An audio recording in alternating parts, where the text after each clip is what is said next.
Bismillahirrahmanirrahim. Assalamualaikum warahmatullahi ta'ala wabarakatuh. Bismillahirrahmanirrahim. Alhamdulillahilladzi ja'ala dzikra akbara wasail ila ma'rifatillah khaliqil bashar. Allahumma salli wa sallim wa karrim mu'adzim ala habibina wa syafi'ina wa maulana Muhammadin sallallahu alaihi wasallam nuril anwar wa ala alihi wa sahabatihi al-akhyar wa tabi'in tabi'in wa man tabi'ahum bi ihsanin ila yaumil la mafar illa bi rahmatillahi khaliqil bashar. La hawla wa la quwwata illa billahil aliyyil ghaffar. Perkenalkan, saya Yogi Rinaldi Putra dari kelas 05 MPM 001 Program Studi Manajemen Pendidikan Islam, Fakultas Agama Islam, Universitas Pamulang. Yang saya hormati, yang saya muliakan, guru kita, dosen kita, Ibu Dr. Selvi Yuspitasari, ata'anallahu bituli hayati fid dharaini amin. Nah, di sini saya akan sedikit menerangkan, sedikit menjelaskan tentang bagaimana konsep pendidik dalam perspektif Al-Quran. Nah, yang dimana konsep pendidik dalam perspektif Al-Quran itu mencakup peran sebagai pembimbing, sebagai pemberi tauladan, dan sebagai pembina karakter yang baik. Nah, di dalam Islam, pendidik bertugas tidak hanya sebatas menyampaikan ilmu saja, tidak hanya sebatas transfer ilmu saja, tetapi juga pendidik bertugas untuk mendidik karakter moral dan spiritual peserta didik, membentuk karakter yang baik, membentuk akhlak yang mulia. Hal ini tercermin dari peran para nabi sebagai pendidik umat yang tidak hanya menyampaikan wahyu, tapi juga membina umatnya agar berakhlak mulia.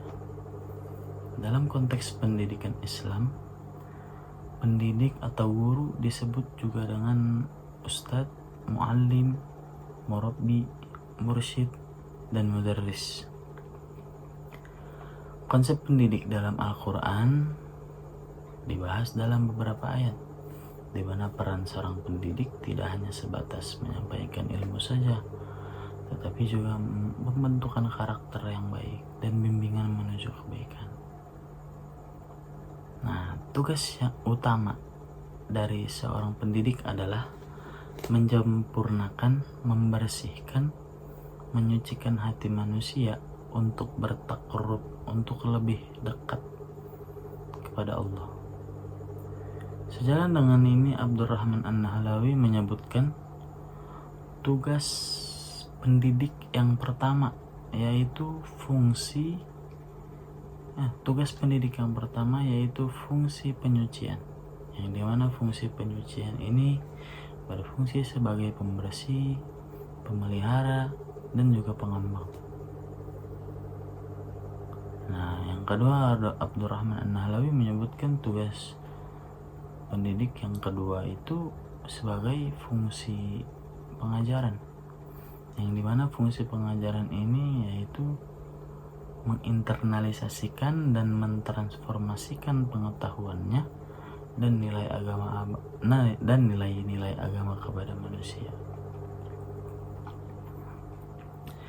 Allah berfirman dalam Al-Quran surah Al-Mujadilah ayat 11 yang berbunyi, Yarfa'illahu alladhina amanu minkum walladhina utul ilma darajat, yang artinya Allah akan meninggikan orang-orang yang beriman di antaramu dan orang-orang yang diberi ilmu beberapa derajat. Di dalam tafsir Jalalain diterangkan, ayat ini menekankan bahwa orang beriman dan berilmu memiliki derajat tinggi di sisi Allah, Hal ini menunjukkan keutamaan ilmu dalam meningkatkan posisi seseorang di dunia dan di akhirat. Jadi menurut tafsir Jalalain, orang beriman dan berilmu ini dalam konteks pendidik ya, orang yang berilmu ini memiliki derajat yang tinggi. Begitu mulianya orang yang berilmu di sisi Allah. Dalam tafsir Al-Misbah, Prof. Quraisyhab menjelaskan bahwa iman dan ilmu merupakan kombinasi yang mengangkat derajat seseorang. Pendidikan dalam ayat ini menjadi jalan untuk meningkatkan kualitas diri, baik dalam konteks hubungan dengan Allah maupun masyarakat. Jadi dalam tafsir Al-Misbah, ayat ini menerangkan bahwa iman dan ilmu itu adalah satu kesatuan yang tidak bisa dipisahkan. Jika ilmu tidak disertai iman, akan salah jalan. Contohnya begini, ada orang dia pintar banget, ada orang belajarnya rajin banget, ilmunya banyak, tetapi karena dia tidak disertai dengan ilmunya, tidak disertai dengan iman, yang terjadi apa? Dia sombong, dia menyalahgunakan ilmunya. Maka penting, maka intinya ilmu dan iman itu adalah satu kesatuan yang tidak bisa dipisahkan.